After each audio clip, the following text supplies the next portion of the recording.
75% da turma, né? 75% da turma está presente. E aí, a gente, então, agora tem 100% da turma presente. Nossa aula terminou mais tarde hoje. Não, tranquilo, tudo bem. Então, gente, o nosso propósito hoje é aquilo que a gente combinou na aula passada.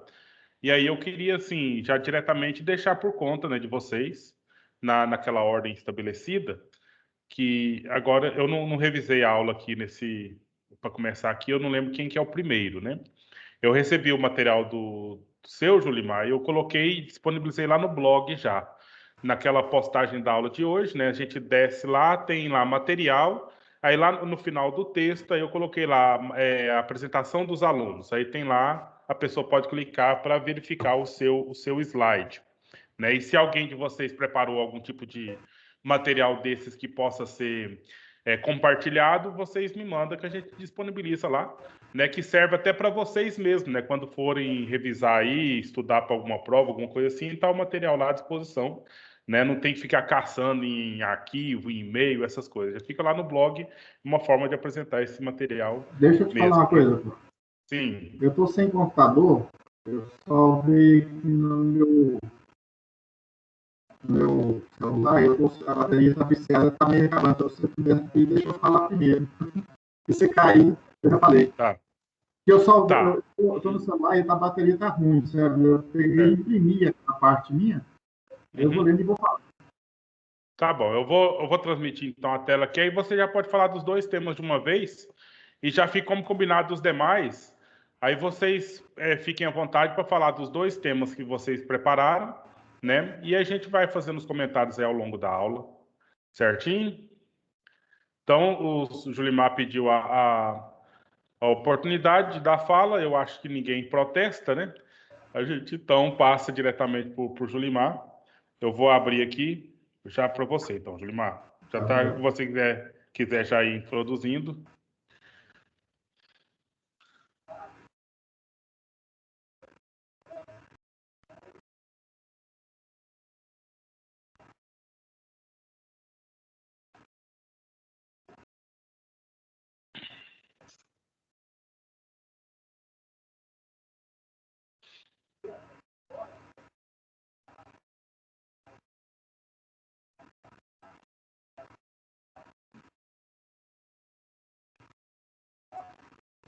Eu já carregou aí para vocês, né, gente?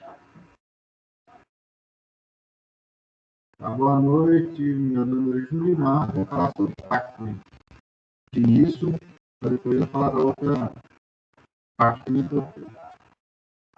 Nesse slide eu coloquei de onde veio o pacto, e, na verdade, não tem, assim, de acordo com as pesquisas que eu vi, que até expliquei, que eu não tenho um consenso de onde veio, o consenso, né, de onde veio, mas isso foi no Império Romano, né, no século XVII e no começo do século XIX nos Estados Unidos. No Brasil, só foi praticado e implantado em 1982, né, de acordo com a Associação Nacional de Fomento Comercial. Essa prática de pacto, de acordo com a pacto, ela é responsável por difundir, né, a prática e assim como prestar as informações e representar as empresas no setor. O que é pacto? Né? De acordo com a própria pacto se caracteriza por meio de prestação de serviços, né, e compra de direitos creditórios, originados de vendas e mercadorias e de serviços, prestação de serviços. Bom, eu entendi dessa parte aí, que a empresa comercializa as suas mercadorias e isso vai gerando aí, eu posso entender que pagamento através de boleto, através de boleto, cheques pré-datados, né? No caso, pode ser também, que acontece muito no comércio local, e esse pessoal precisa de dinheiro para cobrir com as suas despesas, e vai e procura essas atividades de pacto para fazer esse desconto das suas boletas e dos seus cheques. Foi mais ou menos o que eu entendi. Né? Isso aí seria o que se dá direito de dizer o que é compra de direitos creditórios. A diferença de pacto com a empréstimo, né? As empresas de pacto não operam com finanças, já que não precisa de regularizar, ela não é regularizada no Tobancem, que é o Banco Central do Brasil, né? Então, quer dizer, essas empresas de pacto, elas pagam impostos normalmente, elas pagam imposto de renda, pagam o ICS, o S, o FASO, a FASO, ISS, ela paga imposto de renda, com PIS, né? O CSL, isso são os tributos que ela paga, que ela tem que ser obtida pelo líquido, pelo lucro líquido, né? Então, tem as porcentagens de alimentar tem que se fazer de imposto de renda, que ela tem que pagar, que é 15% mais 10% sobre a parcela de lucro, tá, já que é ceder, né? A CSL PIS com fins incide sobre os faturamentos, né? A parte de 9% sobre qualquer valor. O PIS e o COFINS descontam uma taxa de 0,65% a 3%, respectivamente. Vale lembrar que não incide o imposto estadual sobre as atividades de pacto. Vou falar agora sobre fornecedor de crédito comercial.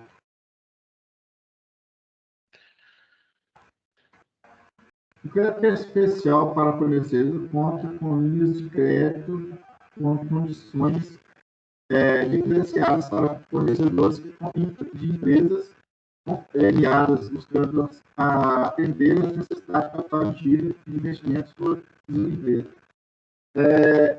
Empresas com taxas especiais.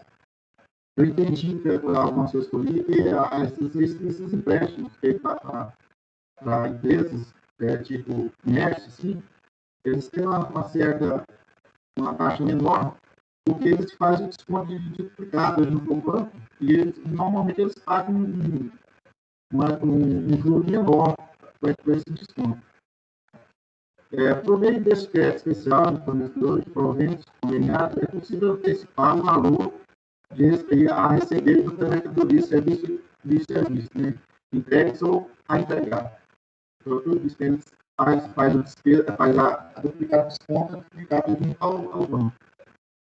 Crédito para fornecedor é o valor enviado, seja via pagamento, transferência ou cheque, com forma de adiantamento para uma ordem de compra ou um contrato onde o tipo gerado pela nota fiscal relacionada a esta ordem de compra ou contrato pode ser baixado por aproveitamento deste crédito enviado previamente ou anteriormente. O adiantamento pode ocorrer, por exemplo, com forma de empréstimo ao fornecedor, que pode ser abatido próximo à compra, na próxima compra, né? O adiantamento de materiais para a realização do serviço. Essa parte, o professor não entende ela muito bem, não. Essa parte que fala do adiantamento? Isso, essa aí, no caso, essa aí não entendi ela muito bem, não. Uhum.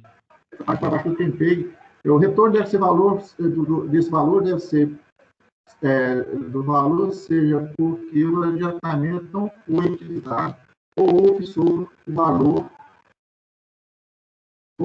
valor, né? É feito através de devolução de crédito. Eu acho que assim, eu entendi o seguinte, que quando você faz um desconto e você não usa esse dinheiro, você pode ser feita a devolução dos créditos, né? Mais ou menos isso? Na verdade, isso é um pouco... Não é tão complicado, Julimar. Pensa bem, suponha que você é um fabricante de queijo, né? E aí, você tem um fornecedor conveniado com a sua empresa aí, e ele vai te oferecer o leite que você precisa para produzir seu queijo. E aí, o que você faz? Você tem o dinheiro, certo? Mas você só tem que pagar, você só vai pagar ele quando ele te dá te entrega o produto que você precisa para trabalhar. Mas no caso, o que acontece? Ele precisa de um dinheiro adiantado e ele pega, entre aspas, emprestado de você. Aí você, então, adianta o dinheiro para ele, mas é claro que não é de graça. Você adianta o dinheiro para ele, você cobra o juro dele, certo? Aí, quando ele te entregar o produto, aí vocês vão negociar no valor do produto, do leite dele, e vai fazer os descontos daquilo que ele já tem com você, né? Ou que você já tem com ele, e dar o desconto. E pode acontecer o quê? Eu lá previ que eu ia precisar aí de tantos... o leite custaria tanto. Aí você fez o negócio, né? Fez os descontos com juros, etc. E aconteceu de, na hora dele entregar o leite, sobrou dinheiro seu com ele, né? Aí é a hora de vir um retorno. Aí, da mesma forma, vai fazendo os descontos da devolução do crédito, essa coisa toda, né? Dentro de um processo que você escreveu aqui no seu slide. Uma rotina de devolução de crédito, né? Uhum. Ah, tá. Tipo, eu faço adiantamento para ele, mas depois, como eu não, o produto dele foi lá menor do que eu precisava, ele tem que me devolver esse dinheiro de alguma forma, através da tesouraria da empresa, né? Eu entendi agora. E além disso, assim, além dessa coisa, pode acontecer alteração no valor do produto, né? E alteração para baixo, alteração para cima, né? Então, tudo isso aí é feito dentro dos cálculos e aplicado os descontos. No caso, isso aí é vantagem para quem? É vantagem porque se torna uma forma de captação de recursos para a sua empresa, né? Uma vez que você tem o capital de juros à disposição, aí você acaba deixando o seu fornecedor à sua disposição, né? Para você... E aquela parte que sobrou, o dia que sobrou, com ele, basicamente, eu estou trabalhando com o produto dele. Justamente. Que já fideliza e garante até o poder de negociação, né? Isso. E isso, agora pensa em algum tipo de fornecedor que é uma coisa assim bem rara, né? Ou bem valiosa, vamos assim dizer, que é uma coisa que é elementar para aquela empresa e que eu não tenho muitos fornecedores para me buscar, entendeu? Então, quando o empresário consegue fazer esse adiantamento para o fornecedor dele, ele garante que esse fornecedor vai vender para ele, não vai faltar material para ele trabalhar, para ele produzir, né? Então, ou seja, além dessa troca financeira, né, você tem também uma garantia dos implementos ali, do que você precisa para trabalhar na sua empresa. Basicamente, ele fica se comprometido a me fornecer a matéria-prima, porque eu já tinha dado a ele. Né? Justamente. Uhum. Já foi. Aí ele vai trabalhar para produzir isso para você também. Né? Agora, sobre o factoring lá, aquilo que eu te falei mesmo, a questão dos descontos. No caso aqui, eu vejo muito o pessoal fazer aqui no comércio, quando os comerciantes, no caso, vendem através de boleto, ou até mesmo com cheque, né, para dar, e eles vão procurar, a agiotas ou até mesmo aquele factoring de Corá, para fazer esses descontos, essas trocas de cheque. Né? É basicamente isso mesmo. Justamente. E qual que é o interesse deles estabelecerem? Bom, primeiro você tem uma empresa estabelecida. Essa empresa, então, ela opera, ela tem funcionários, ela recolhe impostos, né? Ela paga imposto sobre a renda do lucro ali aferido, etc.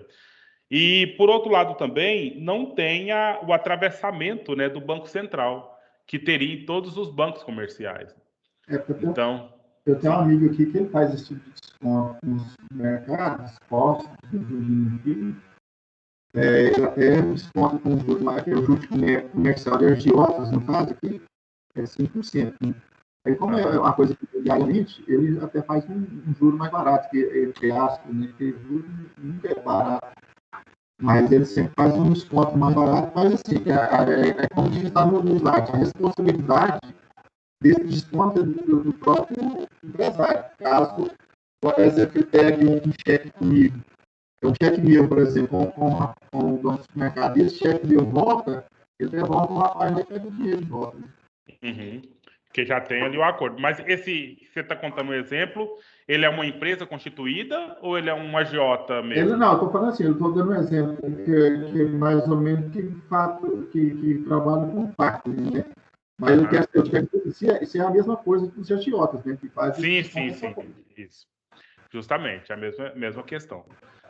Só a diferença é que o factoring, de alguma forma, ele é institucionalizado, né? Isso. Propriamente dito. Vamos dizer Mas assim, a legalizado, prática, né? a É porque prática é essa mesmo aí. legal, juridicamente, o agiota é um crime, né? Que ela faz. Justamente. É porque se você tiver como, se Mas, você denunciar um agiota, sim. com juros extorsivos, por exemplo, ou que ele chega no dia do pagamento e você não dá conta de pagar, e aí você vai pedir um prazo a mais, ele não te dá e fica te assediando, Ameaçando, né? pode denunciar ele. Uhum. Isso. Justamente.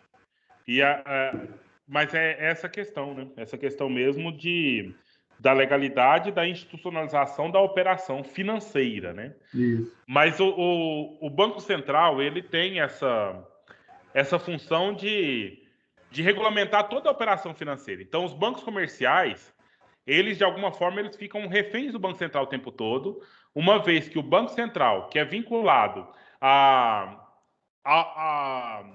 às políticas monetárias, que vem lá do Ministério da Economia, né? E aí elas determinam, por exemplo, a taxa de desconto, né? Ou redesconto. Que, por exemplo, você deposita R$ 100 lá na conta. Só um exemplo para a gente continuar, né, gente? Só agregando um valor aqui, um conhecimento também, né?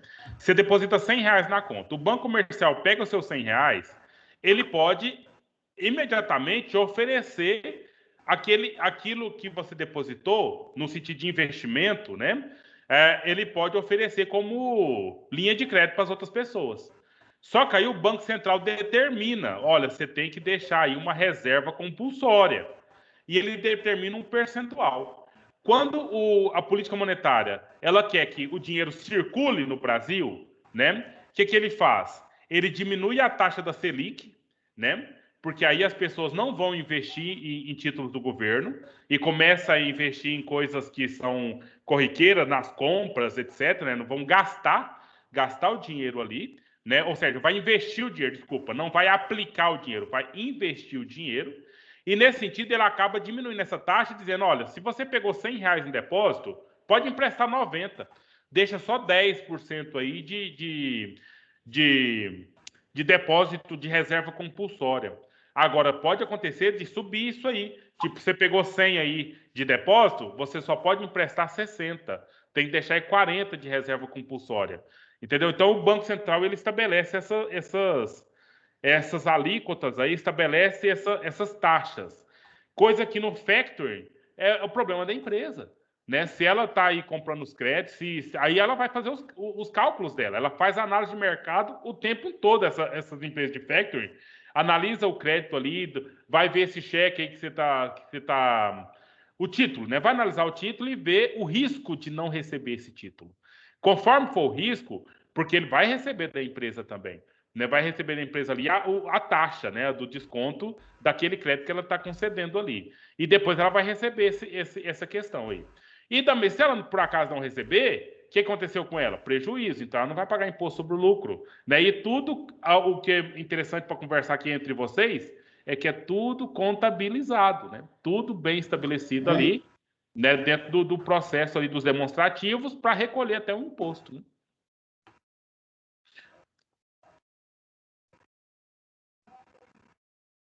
Meninos, eu sou Julimar, meninos aí, vocês querem comentar algum ponto dessa questão até aqui, Não, desses dois itens? Eu só tinha essas duas dúvidas. Mas foi bom, obrigado pela apresentação, né, pelo capricho no slide e das informações que trouxe. E agora, quem de vocês quer dar prosseguimento, senhores, senhora? Pode ser eu. Então vamos lá, Jair. Eu. Só que eu não me atentei para esse detalhe do Julimar, não, de fazer slide, não. Não tem problema, não. Preparei Professor. material aqui, mas tá só para mim mesmo. Só um pouquinho, Jair. Só um pouquinho, Jair. Eu quero falar alguma coisa aqui.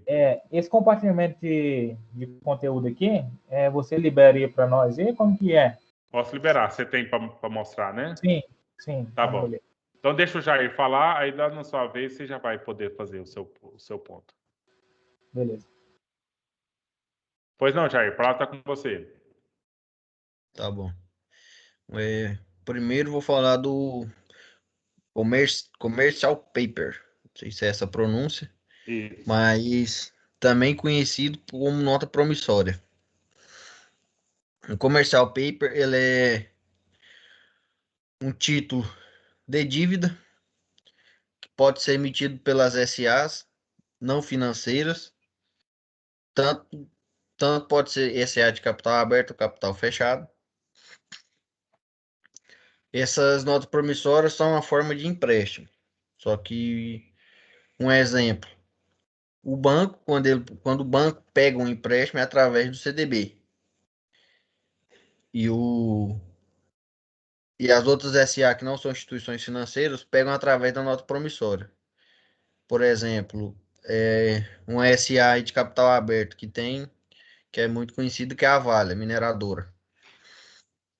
Se eu emprestar um dinheiro para a Vale, ela vai me entregar um comercial paper ou uma nota promissória falando que ela está me devendo.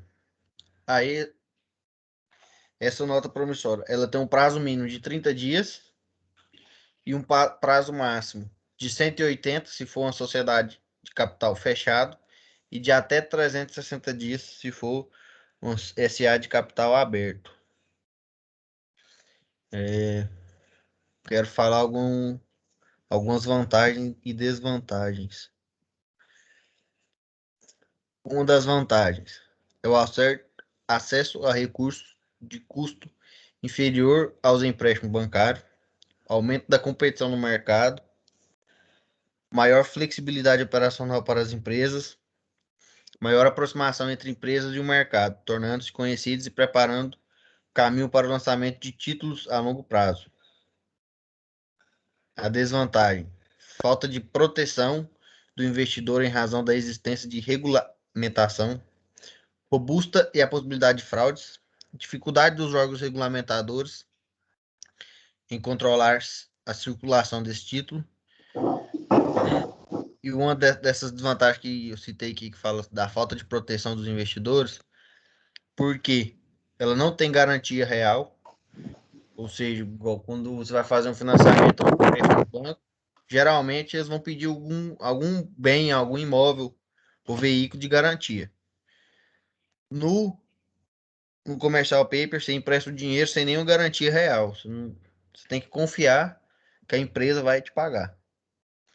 Por isso que geralmente quem utiliza desse método de, de arrecadar capital a curto e médio prazo são empresas bem consolidadas e conceituadas no mercado, que tem credibilidade com a população e com os investidores.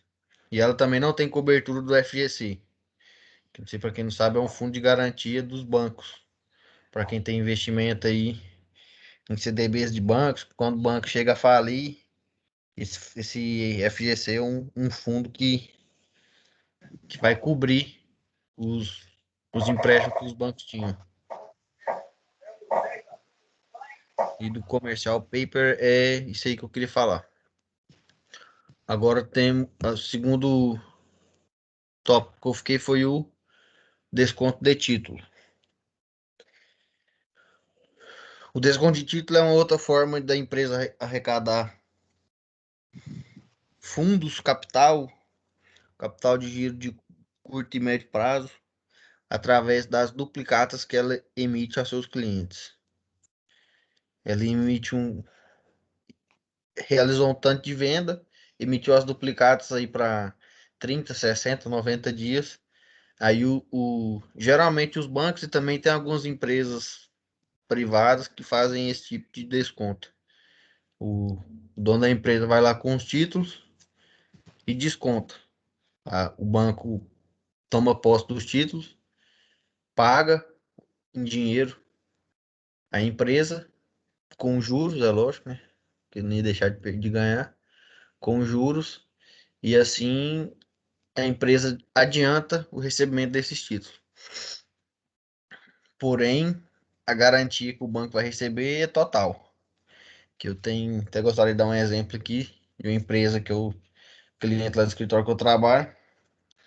Ela é uma pequena indústria aqui da região e ela faz muito isso, porque ela vende a mercadoria dela sempre com 60, 90 dias, então, e ela precisa de um capital maior para estar comprando a matéria-prima, então ela sempre vende muito e desconta muito o título.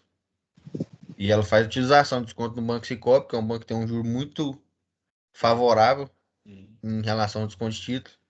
E também, de vez em quando, ela utiliza de uma outra empresa terceirizada, a Audax. E ela faz muito isso, ela desconta o título, só que às vezes acontece do cliente, principalmente nessa época de pandemia, o cliente às vezes deixa de liquidar o boleto, aí o banco vai lá na data do vencimento do boleto, se o boleto não for liquidado pelo cliente, o banco vai lá e retira o valor da conta da empresa. E aí, se posteriormente o cliente pagar, o dinheiro entra na conta normal. Isso.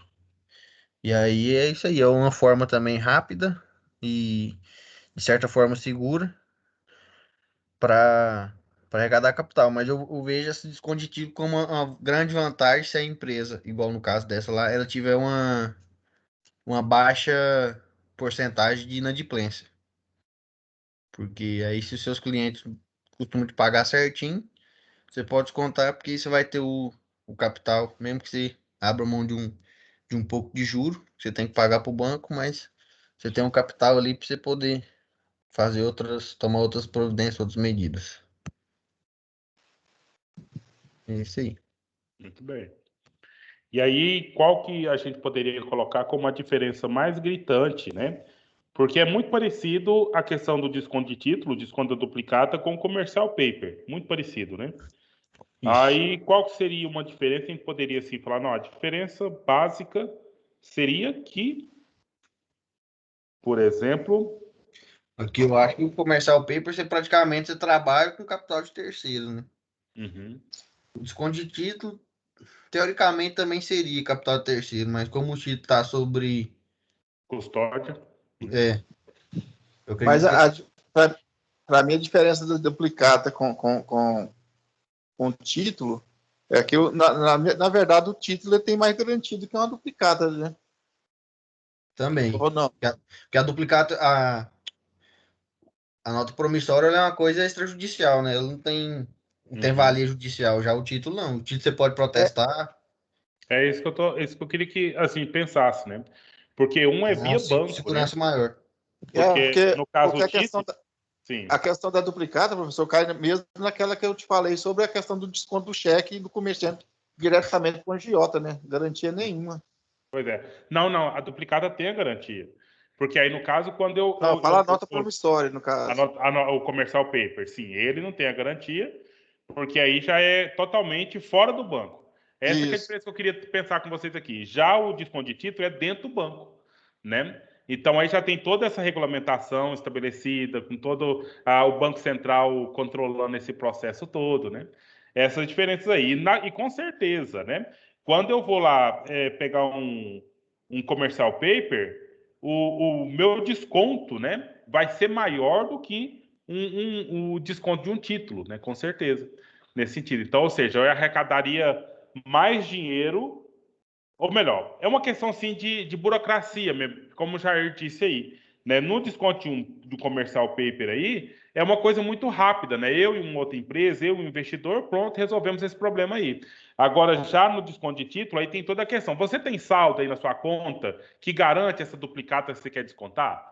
Entendeu? Então, o banco ele vai fazer algumas exigências para garantir de fato que ele vai receber aquele valor lá, Até né? porque o banco tem a garantia do cadastro, né? Normalmente, quando você faz um cadastro do cara, o cara vai te falar que ele tem um carro, ele tem um imóvel e tal, né? E Ele o fica próprio sendo limite, né? tipo a garantia.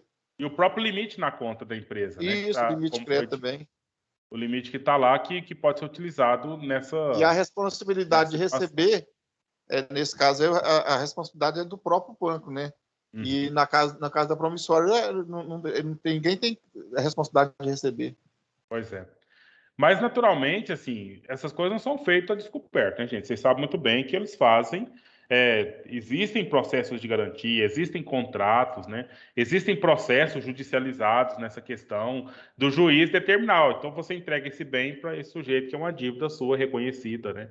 Registrada, teve testemunho, teve um registro no cartório, né? Então, ou seja, por mais que a gente pense, né? Teoricamente é uma coisa assim meio que meio que em aberto, tal, mas há toda uma possibilidade de judicialização. Vocês sabem muito bem que isso pode acontecer em qualquer compromisso que seja feito, né?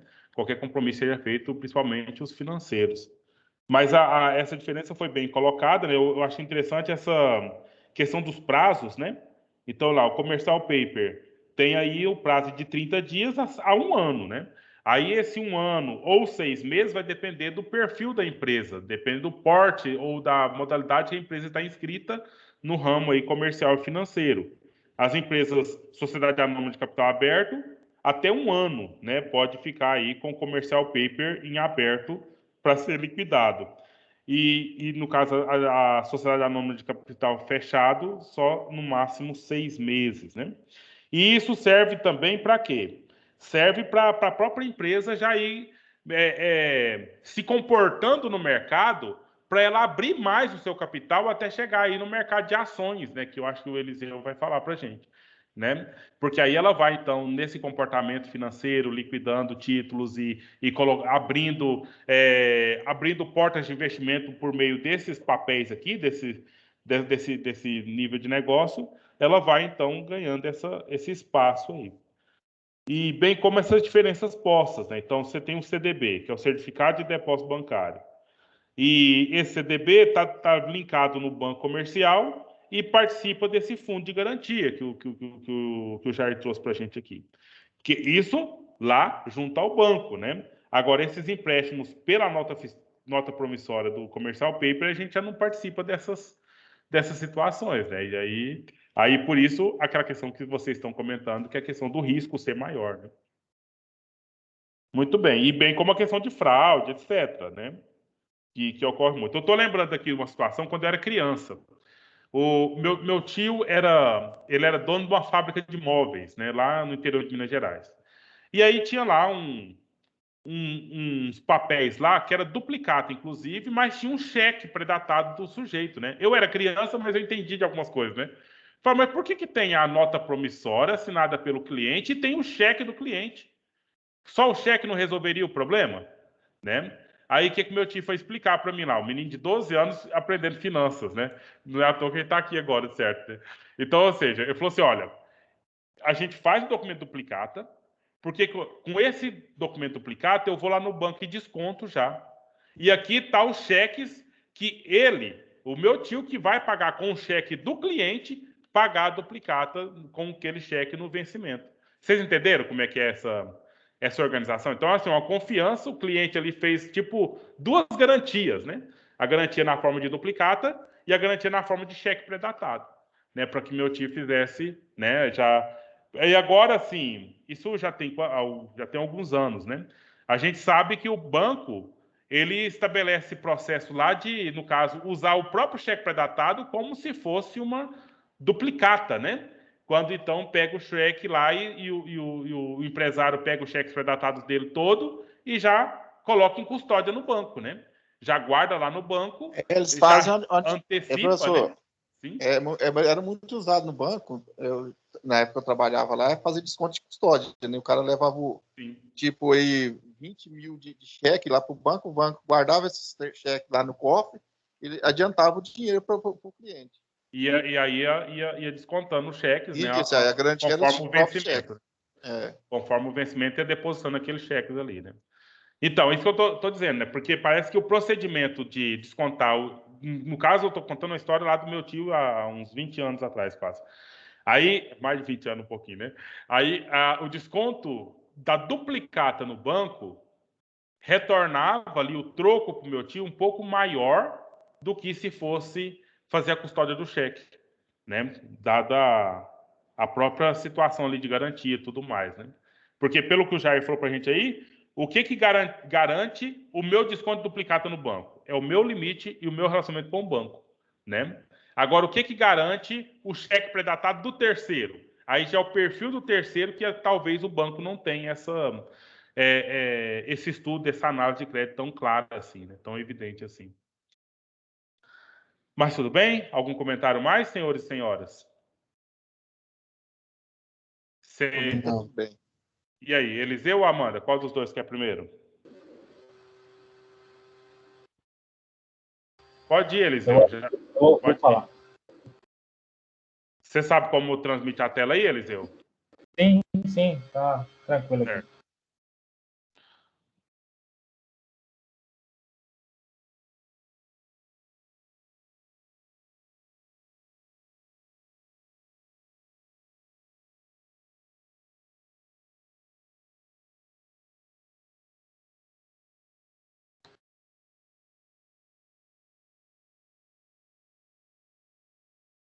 Deu para visualizar aí? Sim, nós estamos na capa do slide. Então, meu tema aí que ficou para mim foi debêntures e linha de crédito, certo?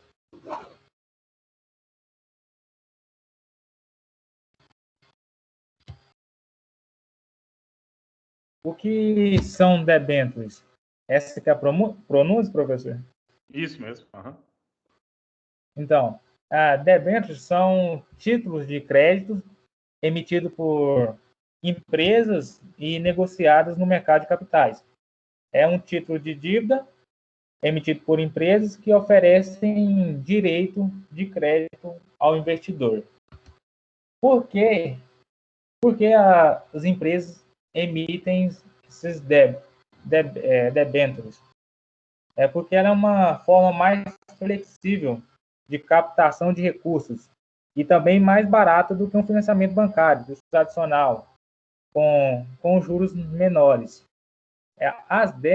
Essas debêntures não envolvem a venda de uma parte de capital para outra pessoa, como acontece quando a empresa faz uma emissão de ações. Isso é positivo para os acionistas, porque evitam de ter seus investimentos diluídos. Quem que pode emitir essas debêntures? As empresas enquadradas como sociedade por ações SA, de capital fechado ou aberto. Agora, para fazer a oferta pública de debêntures, é preciso ter de uma companhia aberta e estar devidamente registrada junto à CVM, que é a Comissão de Valores Imobiliários. As decisões sobre emitir debêntures, ela deve ser tomada pela Assembleia Geral de Acionistas da empresa. Agora, para companhias abertas, pode ser o próprio conselho de administração. Aí ela pode fazer essa emissão sem ter que consultar os acionistas. E tipos de debêntures. Existem diferenças importantes entre as debêntures disponíveis para investidores no mercado. Em função delas, os papéis podem ser classificados em alguns tipos, como as debêntures conversíveis, debêntures simples, debêntures incentivadas, as comuns, permutáveis, perpétuas e participativas. Custos e tributações. Os custos envolvidos no investimento de debêntures, ela depende de cada instituição financeira, que vai ajudar o investidor a fazer essa aplicação.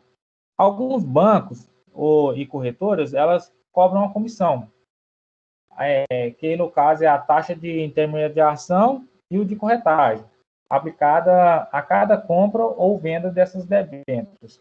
Também pode haver uma cobrança de taxa de custódia, que cobra os custos das instituições financeiras por guardarem essas debêntures em nome do investidor. Então, essas instituições, talvez, ao guardarem esses debêntures em nome dos investidores, pode haver uma cobrança de taxa de custódia. Por outro lado, já existem outros casos, ou seja, outras instituições que vai isentar os investidores de algumas ou de todas essas taxas. Como nós temos exemplo aqui, como a Rico, ela oferece taxa zero para todos os investidores em renda fixa. Agora, na prática, o principal custo para investir em debêntures acaba sendo o imposto de renda, que incide sobre o rendimento e segue a chamada tabela regressiva. Aí, por essa tabela, quanto quanto mais longo for o investimento, menor o imposto a pagar. A alíquota começa em 22,5% para aplicação de até 6 meses, chegando a 15% caso o prazo for superior a 2 anos. Aí, Eliseu, o próximo tema é esse. Oi? Eliseu, você podia voltar, por favor, lá naqueles tipos de debêntures? Eu queria Certo. comentar só aquele ponto lá, assim, só para a gente ter uma noçãozinha aqui. Olha lá. Cada um. Então, essas debêntures conversíveis, né? Então, são aquelas que podem ser, por exemplo, renegociadas. Trocadas. Né? Posso trocar, etc., com outra empresa, né? A outro ponto que eu queria ver essas incentivadas, né? Essas incentivadas normalmente são debêntures ofertadas por empresas que são empresas de infraestrutura, né? Por exemplo, que constrói hospitais, que constrói rodovias. Aí esse tipo de empresa recebe incentivos do governo, né? E aí, Transporte, né?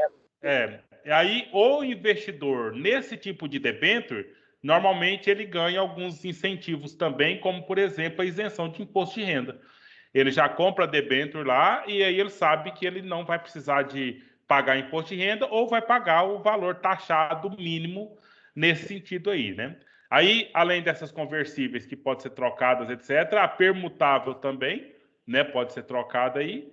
Já a perpétua já tem, então, o detentor do título, então só passa para frente por questão de herança mesmo, etc. Então, só essas, assim, que eu gostaria de numerar, né? Porque eu achei interessante esse ponto aí. A debênture, ela está muito próxima da ação, né? Está muito próxima. Mas aí o Eliseu falou bem a diferença, no sentido aí de que, no caso da ação, há uma venda do capital da empresa, né? Já na debênture, ela é apenas um título também, como commercial paper, etc., mas que não vende o capital da empresa, mas dá para o investidor, dá para ele direito de participação nos rendimentos e lucros da empresa, né? Além dele ter o ganho do capital ali conforme a taxação que o investimento vai oferecer para ele, ele ainda também ele tem uma participação aí. Olha lá, a última delas aí, participativas, né? Que estabelece uma participação no lucro. Inclusive, na hora de fazer o imposto de renda, até o balanço patrimonial da empresa tem a linha lá de colocar lá os ganhos no capital, né? No ativo das debêntures, né? Que faz parte do capital da empresa que comprou debêntures de outra empresa. Era só isso que eu queria comentar mesmo, tá? Só para...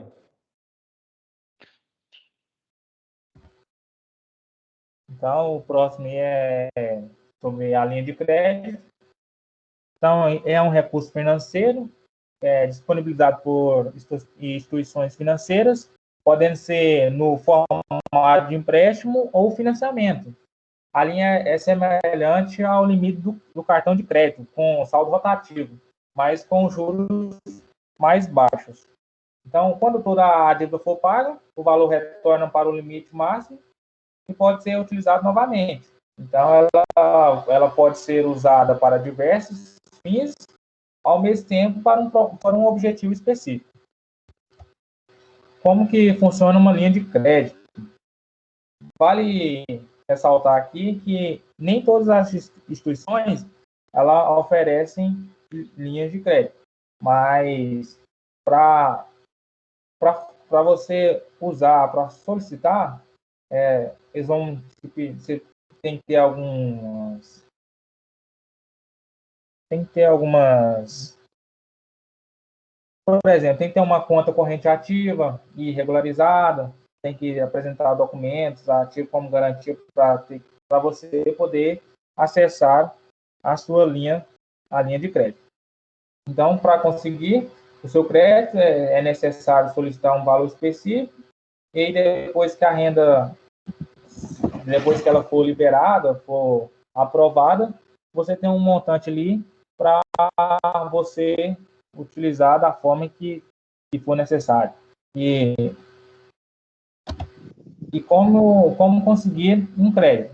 Para ter uma linha de crédito, precisa solicitar no banco, seja assim da confiança e no processo lá vai ter, igual eu citei a anterior, vou precisar de ter uma conta corrente, um nome limpo, então para que me disponibiliza um certo valor ali para mim estar utilizando ele da forma que eu necessitar. Qual que é o benefício da linha de crédito? Existem vários benefícios, como a conveniência, uma vez aprovada, você tem um montante à disposição para utilizar sempre que for necessário, flexível conforme sua necessidade, embora as linhas de crédito tenham um limite máximo, você não precisa utilizar todo o montante permitido, você pode utilizar conforme tiver necessidade, por exemplo, disponibilizar lá 15 mil reais, você vai utilizar 5 mil reais e vai pagar somente o juros só daquela o valor que você está utilizando. E por último, para finalizar aqui, trouxe alguns exemplos de linha de crédito. A linha de crédito para investimento fixo, que aí no caso é concedida por bancos públicos, geralmente para pequenas empresas que desejam implantar, expandir ou modernizar o seu negócio. Ela trata-se de créditos com juros baixos e longo prazo para o pagamento. Agora, a linha de crédito para capital giro, que é oferecida por instituições privadas como públicas, ela serve para ajudar a empresa a honrar suas obrigações de curto prazo. Financiamento é um tipo de linha de crédito com finalidade exclusiva, ou seja, o dinheiro disponibilizado ele deve ser utilizado para uma finalidade, tipo comprar um carro, um imóvel, uma viagem, e dentre outras finalidades. Esse home equity, não sei como pronunciar certo. Como que é? Equity. Esse, no caso, ele é um valor é uma linha de crédito que você vai colocar seu imóvel como garantia. No caso, mais ou menos sai uns 70% do valor do seu bem. Aí você pode utilizar ele da forma que quiser, mas tem que ter um imóvel ali como segurança para a instituição. Eliseu, lá nos Estados Unidos chama isso aí de hipoteca. Sabe, já viu em filme? Hipotecou a casa, hipotecou não sei o quê. É mais ou menos o que acontecia aqui, nesse sentido. É isso aí. Minha parte eu queria passar para vocês. Muito bom. Uma coisa interessante da linha de crédito é que é só você sacar, né? Isso. Já tá feito, já tá dentro do perfil todo. Agora tem uma coisa, Eliseu, que eu fiquei pensando aqui enquanto você falava, né? Para a pessoa poder ter uma linha de crédito, ela tem que ter uma conta corrente, ela tem aqui umas garantias lá, do limite, etc. Mas normalmente para ela estabelecer ali para ela poder estabelecer o limite dela, o limite para ela poder utilizar, precisa de um documento muito importante que você não citou. Muito importante para nós aqui. Que seria esse documento? CNPJ? Não. Um documento que nós temos que aprender a fazer com essa disciplina. Normalmente, entendeu? O banco vai pedir o projeto. Comprovante de renda. Não, comprovante de renda é simples. O comprovante de renda, se ela tiver... Mas uma empresa não tem comprovante de renda, pensa, que ela não está garantida as vendas dela. Mas ela tem o quê? Patrimônio, né? É um patrimônio. Tá, o patrimônio, beleza, né? Mas aí é só questão da garantia mesmo nas escrituras, etc. Agora, o que eu estou falando com vocês aqui é o projeto de investimento, entendeu? A empresa você vai escrever o projeto de investimento da empresa, você vai colocar lá o fluxo de caixa, né, que você pretende. A empresa vai analisar ali a consistência do seu projeto, com base ali naquilo que você apresenta, aí sim ela pode conceder a linha de crédito cada vez mais adequada. O BNDES, viu? O BNDES, que é aquele banco, que é o banco público, ele não faz nenhum tipo de cadastro ou liberação dessas linhas sem esse projeto que a gente precisa ter claro aqui como elaborar, que é o projeto de investimento estabelecido lá. E aí o sujeito pega um cartão de crédito lá, R$ 100.000, ele pode comprar aí qualquer coisa para a empresa deles, né? Sem precisar, como você bem disse, Eliseu, né? Porque o financiamento ele tem uma finalidade específica que talvez até o próprio bem que foi adquirido é a garantia do próprio financiamento, né? Já a linha de crédito, não. A linha de crédito ela está lá, é um saldo, né? É um saldo, como se fosse um limite lá no banco, etc. Mas é um crédito mesmo, que aí ele vai ser calculado o custo de utilização desse crédito com base no tempo que você pretende pagar e com base no valor que você pegou. Né? Tem uns tipos de crédito, professor, que nessa linha de crédito bancária, por exemplo, que ela é dada ao cliente mediante a movimentação bancária, tipo sim. depósito fixo, né? E aí eles usam falar assim, média bancária, porque aí, através da sua média, o tempo que você está movimentando a sua conta, eles te liberam um limite de cheque especial, eles te liberam um limite para você comprar veículo, para você comprar casa própria e tal. Sim. Isso, assim, como você está falando, Gilmar, libera porque o banco vai fazendo a análise, né, do comportamento financeiro do sujeito o tempo todo. Pois é, mas aí quando você precisa que ele libere a linha de crédito, aí você vai lá solicitar o banco. Isso. Aí quando você solicita o banco, assim, ele vai te pedir... O cheque especial não precisa de ser pedido. Normalmente eles te dão um cheque especial automático de uma média bancária. Tem que autorizar, eu acho, para estar liberando, para na conta. Não, sim, claro, gente. Nada o banco simplesmente coloca lá porque o banco quer colocar, não. Tudo ele vai oferecer e o cliente vai querer, vai aceitar ou não. Eu estou dizendo o seguinte, a empresa está lá, ela precisa dessa linha de crédito, dessa modalidade de capital à disposição dela ali, como crédito, né? E aí ela precisa, às vezes, assim, de acelerar esse processo, porque essa análise aí um prazo vai acontecendo, como o Gilmar está falando para a gente aí. Agora, se ela precisa chegar lá e pedir esse crédito, aí vai estabelecer como os processos de garantias, e um deles, não estou falando de empresa, não de outras coisas, mas um deles seria essa questão que eu estou falando com vocês, que é do projeto de investimento.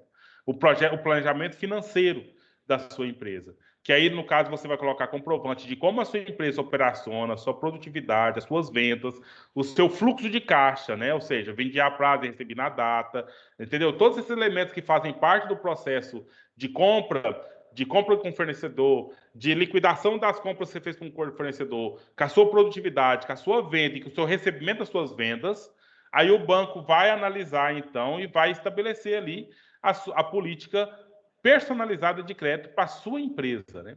Então, eu só estou puxando a sardinha aqui, a brasa para a nossa sardinha, né? Uma vez que é importante a elaboração com coerência desse documento. Certo? O nosso tempo já foi aqui. Amanda, você quer falar o seu ponto ainda? Eu quero perguntar para vocês, porque como o nosso tempo aqui é muito curto, né, gente? A gente pode aí, uns 5 minutos só o prazo da Amanda falar, a gente encerra, pode ser? Pode ser. Só para a gente não quebrar aqui, né? E depois, na semana que vem, a gente começa com outro texto. Então, vai lá, Amanda, por favor. Então, pessoal, eu fiquei com fonte de financiamento e desconto de títulos. Fonte de financiamento é o seguinte, o que a maioria das pessoas recorre para poder iniciar uma empresa inclui as poupanças pessoais e os empréstimos bancários de familiares ou amigos, ou seja, capital próprio e capital de terceiros. As poupanças pessoais acumuladas pelo futuro empresário ao longo do tempo, incluindo montantes recebidos por herança ou pela venda de bens próprios, elas é uma importante fonte de financiamento no arranque dessas empresas. Os empréstimos bancários são a fonte externa de financiamento mais comum. E para poder determinar o risco do empréstimo e o montante que está disposta a emprestar à nova empresa, essa instituição ela faz tipo uma avaliação de projeto, aí ela busca o histórico do empresário, junto com a instituição de crédito e as garantias pessoais que por elas concedidas. Também esse mesmo montante da sua poupança que se dispõe a investir, né? Alguns empresários, eles também recorrem a créditos em seu nome para ajudar a financiar o arranque desse negócio. O que acontece? Os empréstimos de familiares e amigos é também um meio de financiamento bastante frequente que acontece. E esse tipo de empréstimos informais, ela permite maior flexibilidade em termos de juros e prazos desse pagamento. Sobre desconto de título. Amanda, deixa eu te interromper só um pouquinho. Eu acho que confundiu. Porque você era para falar de exigibilidades em geral e ações. O desconto de título já foi dito pelo Jair para hoje. Certo? Uai, eu não era Sim. Não, porque... Uai. Não, porque essa questão que você acabou de falar aí, eu já tinha introduzido na aula passada, entendeu? Aí você seria o 1 e o último mesmo, que é a exigibilidade e ações. Então, eu sugiro o seguinte, se você concorda, você podia preparar para a gente ações, como é que seriam as ações? A gente começaria a próxima aula falando só sobre esse tema, que é um tema mais diferente, um pouco dos que nós vimos até aqui, certo? Se você concordar, aí você podia preparar para a gente a parte ações para a semana que vem, para a gente encerrar agora, pode ser? Pode, ações? Ações. A forma da empresa captar investimentos por meio de venda de ações. Que aí são as empresas de capital aberto. Combinado, Amanda? Peraí, esse tema não tá lá, não. Ah, tá, ações. É o último lá. Combinado. Aham. Pode ser. Certinho, então. Então, pessoal, obrigado aí pelo preparo de todos vocês 4, né, de trazer aqui, participar muito ativamente da aula. E aí, semana que vem, eu ainda não está decidido qual vai ser o texto semana que vem, mas eu faço lá o plano, compartilho com vocês, e a gente começa com a Amanda falando de ações e a gente segue, então. Boa noite, então, até semana que vem, se Deus quiser. Boa noite. Boa noite.